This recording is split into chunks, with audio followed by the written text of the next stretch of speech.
Salve pessoal, tudo bem? Está no ar o episódio 42 do podcast da Página 5. Aqui Rodrigo Casarim. Página 5 é também a coluna de livros que edito no portal UOL. Estou no Facebook como Página 5, no Instagram como Página.5 e no Twitter como @rodcasarim, Casarim com S e com N. Nesta semana rolou mais uma edição do Além da Página 5. A convidada da vez foi a Jarid Arraes, autora de Redemoinho em Dia Quente. Para quem não conseguiu acompanhar, o papo já está disponível no IGTV da Página 5, lá no meu Instagram. Aviso dado, vamos aos destaques desta edição.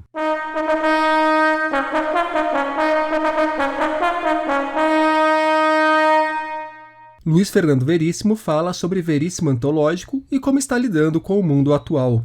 A antologia Narrativas Pretas, do Sarau das Pretas. Livros de Antônio Artaud e Alexandre O'Neill que estão para sair por aqui. Rapidinhas com Livraria Blocks, Livraria Combo Café e Cultura e o canal Livrada. Carolina Maria de Jesus na Companhia das Letras. Nos lançamentos, Um Outro Brooklyn, Jacqueline Woodson, e um papo com o jornalista Ricardo Viel a respeito de Sobre a Ficção, reunião de entrevistas com escritores.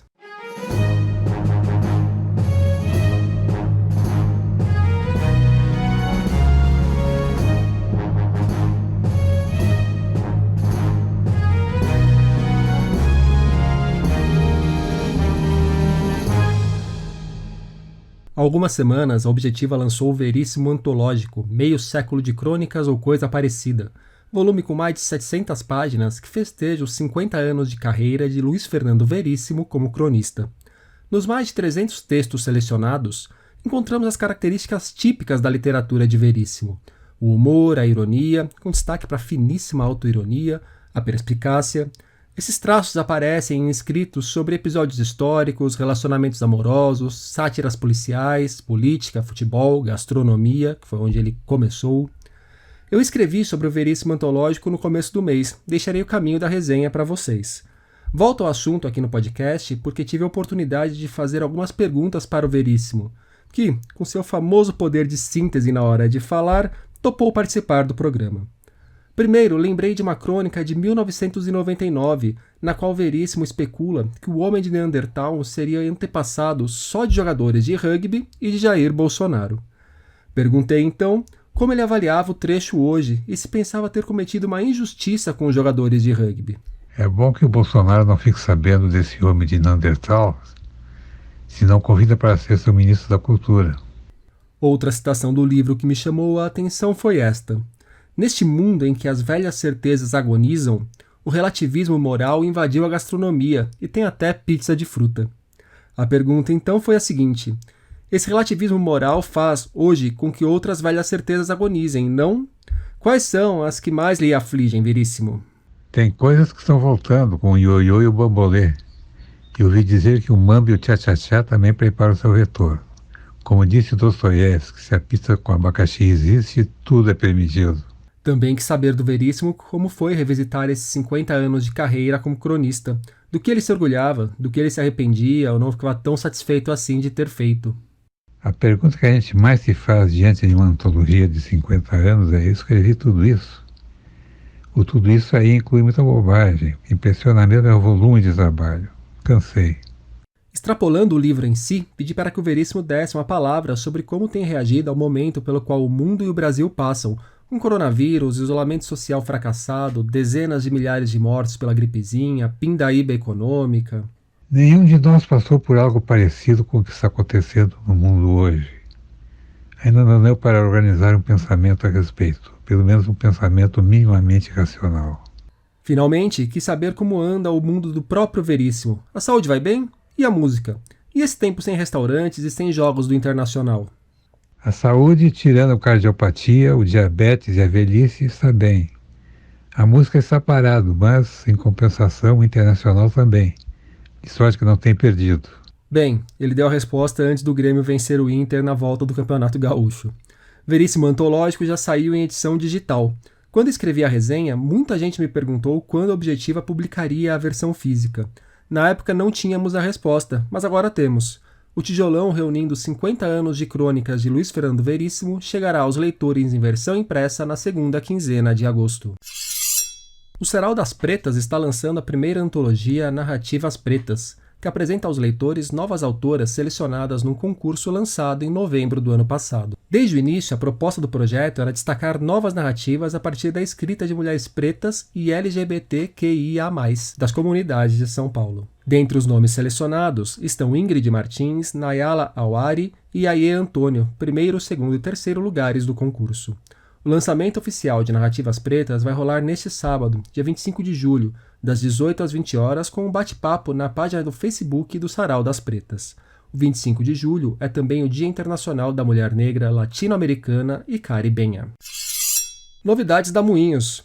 A editora está para lançar 2 livros de Antoine Artaud, francês que foi poeta, ator, roteirista, desenhista, diretor de teatro. Os títulos da vez, que farão parte da coleção Artaud, são Textos Surrealistas, que reúne escritos da juventude do artista, e Os Tarahumaras, uma reunião de ensaios.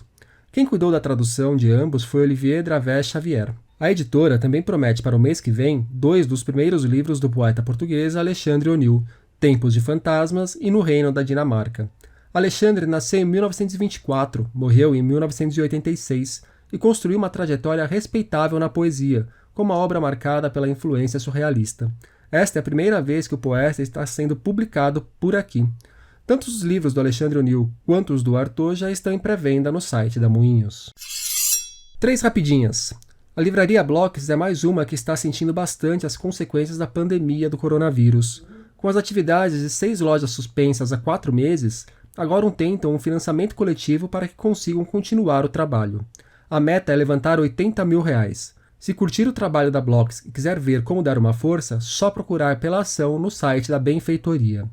Já a livraria Combo Café e Cultura acaba de lançar uma plataforma de cursos online para oferecer o que chamam de entretenimento cultural. O primeiro curso disponível é a História do Sci-Fi, ministrado por Cláudia Fusco, mestre em literatura pela Faculdade de Liverpool. São 5 aulas que somam 3 horas de duração. O preço, R$ 69. Link na descrição do programa. E link na descrição do programa também para o início da profissionalização do Livrada, um dos principais canais de YouTube dedicado aos livros no país. Desde a semana passada, o jornalista e crítico literário Yuri Alhanati oferece assinaturas que podem ser feitas pelo Catarse para que seu trabalho comece a render financeiramente. Mais do que digno, acho isso necessário. Falar de livros e literatura por amor é ótimo, mas todo trabalho precisa e merece ser remunerado. Essa notícia saiu junto com o podcast da semana passada, mas, apesar de já ter circulado bastante por aí, vale o registro porque é importante. A Companhia das Letras passará a publicar parte da obra de Carolina Maria de Jesus, uma das principais escritoras brasileiras do século XX. Carolina viveu a maior parte da vida em São Paulo. Seus registros do cotidiano na favela do Canindé, onde expõe a miséria à qual estava submetida, transformaram-se no pilar de sua obra, uma denúncia à condição abjeta a qual milhares de seres humanos estão submetidos. O projeto da companhia contará com supervisão de um conselho formado por Vera Eunice de Jesus, filha da autora, pela escritora Conceição Evaristo e pelas pesquisadoras Amanda Crispim, Fernanda Felisberto, Fernanda Miranda e Rafaela Fernandes. O primeiro lançamento será Casa de Alvenaria, parte dos cadernos de Carolina, que publicará os diários da escritora respeitando os manuscritos originais, o que nem sempre ocorreu em outras edições de sua obra. O projeto incluirá fragmentos de memória, romances, poesia, música, teatro e narrativas curtas de Carolina de Jesus. Os 2 livros mais famosos da escritora, no entanto, não estão nos planos da companhia. Hoje, Quarto de Despejo é publicado pela Ática e Diário de Bitita sai pela SESI São Paulo. Desde siempre. Eso es para mí la literatura, la gran literatura. Decir que la literatura no sirve para nada es completamente estúpido. No tiene ningún sentido. O sea, la mala literatura no sirve para nada. La buena sirve para todo. Dizer que a literatura não serve para nada é completamente estúpido. Não tem nenhum sentido. A má literatura não serve para nada. A boa serve para tudo. As palavras são do escritor espanhol Javier Cercas, autor de livros como Soldado de Salamina e Terra Alta, seu mais recente. A frase foi dita durante uma entrevista para o colega Ricardo Viel, jornalista brasileiro que hoje mora em Portugal. O Ricardo acaba de publicar Sobre a Ficção, Conversas com Romancistas. Na obra, reúne 10 longas entrevistas que fez com nomes importantes da literatura contemporânea. Além dos Cercas, estão no time Dulce Maria Cardoso, Juan Gabriel Vasquez, Bernardo Carvalho, Mia Couto, Rosa Monteiro, Walter Ugumãe, Milton Ratum, Tatiana Salem Levi e Jaimília Pereira de Almeida. Eu perguntei para o Ricardo quais momentos dessas entrevistas ele destacava, quais foram as surpresas que teve. Oi, Casarim. Obrigado pelo convite, é um prazer falar com você. Eu acabei criando uma relação com cada uma dessas pessoas que eu entrevistei, não é? Então eu consigo me lembrar um pouco de cada uma dessas entrevistas e acabo ficando na minha memória com alguns momentos, assim, por exemplo, a questão da paciência do Milton Ratum, que é uma coisa que faz parte do método de trabalho dele, não é? E que eu acabei descobrindo que também tem a ver com a vida dele, a maneira como ele, inclusive a maneira como ele fala, a maneira como ele se comunica e as coisas que ele faz, essa lentidão faz parte da vida dele, né? Ou a questão da memória incrível que a Dulce Maria Cardoso tem, a forma tão poética como o Mia Couto fala e enxerga o mundo, a maneira como o Walter Ugumãe lida com as palavras, um método tão pouco habitual ou tão, para mim, tão raro da Jaimília Pereira trabalhar. Então eu acabei ficando com um pouco de cada uma dessas historinhas na minha cabeça e tentei destacar isso na abertura de cada uma das entrevistas, né? Eu faço uma pequena introdução onde eu tento contar um pouco quem são aquelas pessoas muito rapidamente e tento dar um toquezinho disso, dessa característica, dessa coisa que me chamou a atenção no pouco tempo que eu passei com eles, mas que tive a sorte de ser bem mais tempo do que habitualmente um jornalista passa com uma pessoa, né? Com alguns desses entrevistados eu tive a sorte de ficar 2 dias, né? Me encontrar 2 vezes, ou a maioria deles eu já conhecia de alguma maneira, já tinha algum contato, já sabia de alguma coisa, já tinha escutado eles de repente em festivais literários, em participações assim, então de alguma maneira já tinha uma mínima intimidade, ou pelo menos não era absolutamente desconhecido, eu não era absolutamente desconhecido para eles. Eu acho que isso também ajudou a nós criarmos um vínculo para que essas entrevistas pudessem sair um pouco do superficial, que era a grande ambição que eu tinha. Por mais que chame formalmente de entrevista, o que o Ricardo apresenta são conversas longas, trocas de ideias, algo bastante fluido, com espaço para que os escritores enveredem por reflexões sobre a existência e seus mistérios, como Josélia Aguiar aponta na apresentação do volume. Já no final do livro, nos agradecimentos, o Ricardo comenta que estudava Direito quando teve a oportunidade de acompanhar uma entrevista com o Eduardo Galeano, o que mudou sua vida. Essa entrevista com o uruguaio, como vocês notaram, não faz parte da obra, mas quis saber mais detalhes dessa história. Eu acho que essa entrevista com o Galeano é daquelas coisas que acontecem na nossa vida e que a gente só consegue ter a dimensão da importância delas conforme o tempo vai passando, sabe? Na verdade eu fui de carona, fui com um amigo, eu falo o nome dele, o Fernando Evangelista, que era jornalista, que é jornalista até hoje, e foi o Fernando que conseguiu essa entrevista. Nós estávamos de férias, nós íamos para Buenos Aires e passamos por Montevidéu para fazer essa entrevista.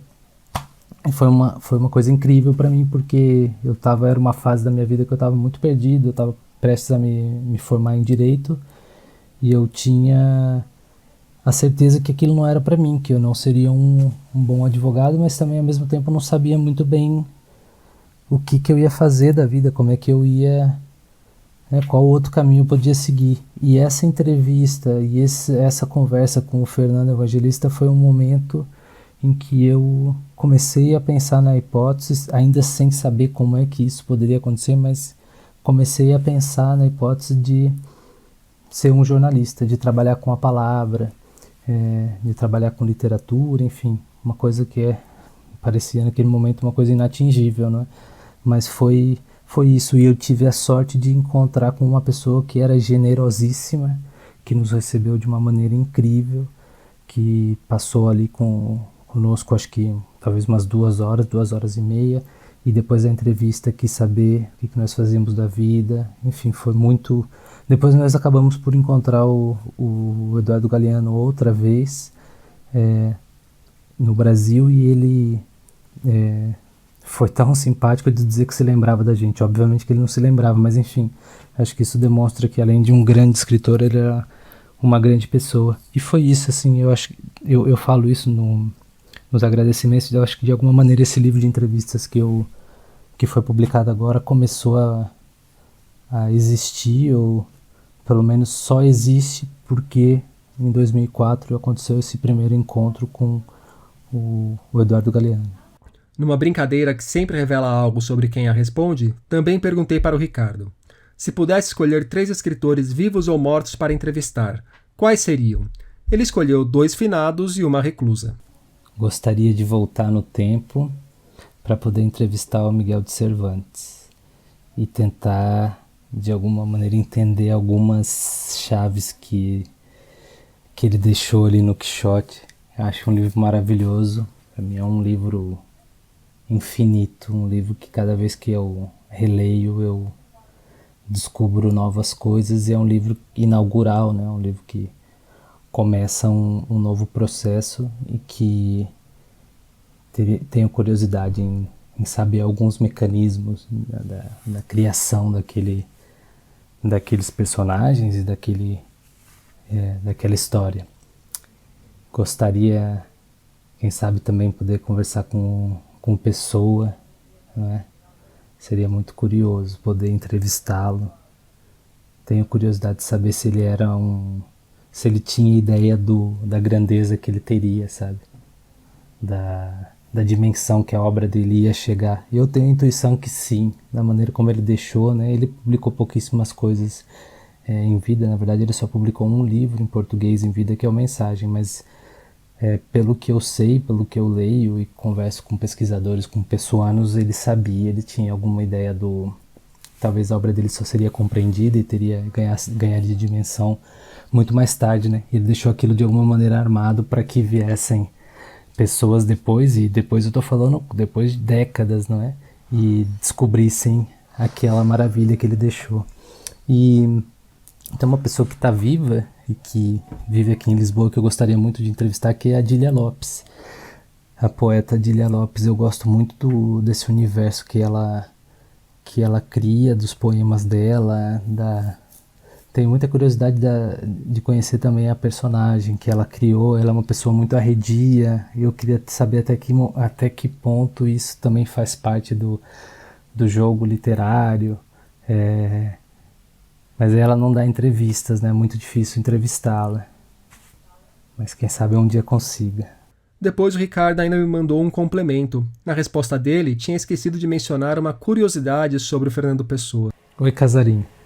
Esqueci de dizer uma coisa, que além desse interesse pela maneira como o Fernando Pessoa via a literatura e o que ele imaginava que poderia acontecer com a obra dele depois da morte, eu tenho um outro interesse, uma outra curiosidade, que era de saber como era a voz dele, porque embora o Fernando Pessoa tenha morrido em 1935, naquela época já existia gravação sonora, né? Já era possível captar a voz das pessoas, mas que se saiba, o Fernando Pessoa nunca fez isso, então ninguém sabe como era a voz do Fernando Pessoa. Ou talvez pouquíssimas pessoas que hoje estejam vivas poderiam nos contar isso, se é que elas ainda seriam capazes de se lembrar, não é? Então eu também gostaria de saber isso, como é que era a voz do Fernando Pessoa lendo um poema do Fernando Pessoa. Sobre a ficção, Conversas com Romancistas, saiu numa edição exclusiva para os associados do Clube de Leitura TAG, feita pela Companhia das Letras. Até o fechamento do programa, a companhia não tinha me informado quando pretende colocar a obra nas livrarias. Uma novidade que já está nas livrarias é Um Outro Brooklyn, de Jacqueline Woodson. A Jacqueline é uma escritora dos Estados Unidos que tem uma obra para crianças e adolescentes bastante festejada. Esse que acaba de sair por aqui, no entanto, é um romance para adultos. Nele acompanhamos a história de Augusta, que em 1973 se muda para o Brooklyn, bairro nova-iorquino marcado pela cultura afro-americana.